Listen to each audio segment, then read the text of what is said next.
നമസ്കാരം. 2024 ലോക്സഭാ തെരഞ്ഞെടുപ്പിൽ കേരളത്തിൽ അക്കൗണ്ട് തുറക്കും എന്ന് ഉറപ്പിച്ചുകൊണ്ട് തന്നെ രംഗത്തിറങ്ങിയിരിക്കുകയാണ് BJP. എന്തായാലും പ്രധാനമന്ത്രി നരേന്ദ്രമോദിക്ക് തൊട്ടു പിന്നാലെ പ്രചരണം കൊഴുപ്പിക്കാൻ മുതിർന്ന ദേശീയ നേതാക്കൾ കൂടി കേരളത്തിലേക്ക് എത്തുന്നു എന്നുള്ള റിപ്പോർട്ടുകളാണ് നിലവിൽ പുറത്തു വന്നിരിക്കുന്നത്. ഇതിൽ ഏറ്റവും പ്രധാനപ്പെട്ട നേതാവ് ഉത്തർപ്രദേശിന്റെ മുഖ്യമന്ത്രിയായ യോഗി ആദിത്യനാഥ് തന്നെയാണ്. യോഗി ആദിത്യനാഥിനോടൊപ്പം തന്നെ നമ്മുടെ കേന്ദ്ര ആഭ്യന്തരമന്ത്രി അമിത്ഷാ, ധനമന്ത്രി നിർമ്മല സീതാരാമൻ എന്നിവരും കെ സുരേന്ദ്രൻ നയിക്കുന്ന പദയാത്രയുടെ ഭാഗമായി കേരളത്തിലേക്ക് എത്തുന്നു.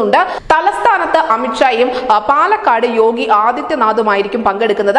മറ്റ് പാർട്ടികളിൽ നിന്നും നിരവധി പേർ BJPയിലേക്ക് അംഗത്വം സ്വീകരിക്കുമെന്നുകൂടി ചില ഊഹാപോഹങ്ങൾ പരക്കുന്നുണ്ട്.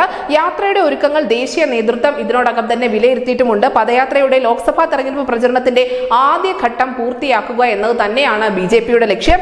പ്രധാനമന്ത്രി നരേന്ദ്രമോദി തിരുവനന്തപുരത്ത് നിന്ന് മത്സരിക്കുമെന്നുള്ള ചില അഭ്യൂഹങ്ങൾ ഉണ്ടായിരുന്നു. ഇതെല്ലാം മുതിർന്ന നേതാക്കൾ തള്ളുന്നുണ്ട്.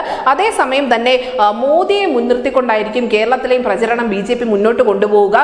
കേരളത്തിൽ അദ്ദേഹം മത്സരിക്കുന്നില്ല എന്നുണ്ടെങ്കിൽ പോലും ദക്ഷിണേന്ത്യയിൽ മോദി മത്സരിക്കുമോ എന്നുള്ള ചോദ്യത്തിന് ഇതുവരെയും ഉത്തരമായിട്ടില്ല. കാരണം ദക്ഷിണേന്ത്യയിൽ അദ്ദേഹം മത്സരിക്കാനുള്ള സാധ്യതയുണ്ട് എന്ന് തന്നെയാണ് ഇപ്പോഴും പറയപ്പെടുന്നത്. തമിഴ്നാട്ടിലെ ഏതെങ്കിലും ഒരു സീറ്റിലായിരിക്കും മോദി മത്സരത്തിന് എത്തുക എന്നും പറയുന്നു. എന്തായാലും കേരളത്തിലേക്ക് ദേശീയ നേതാക്കൾ ഉൾപ്പെടെ ഒഴുകിയെത്തുമ്പോൾ ഒരു കാര്യം വ്യക്തമാണ്, എല്ലാ സംസ്ഥാനത്തു നിന്നും ഒരു പ്രതിനിധിയെങ്കിലും ഉണ്ടാവണമെന്ന BJPയുടെ ഒരു വാശി അതവർ നടപ്പിലാക്കാൻ തന്നെയാണ് ഇപ്പോൾ ഉറപ്പിച്ചിറങ്ങിയിരിക്കുന്നത്. അതിന്റെ ഭാഗമായി തന്നെയാണ് നിലവിൽ യോഗി ആദിത്യനാഥ് ഉൾപ്പെടെയുള്ള BJPയുടെ കരുത്തർ കേരളത്തിലേക്ക് എത്തുന്നതും. News desk India Malayalam.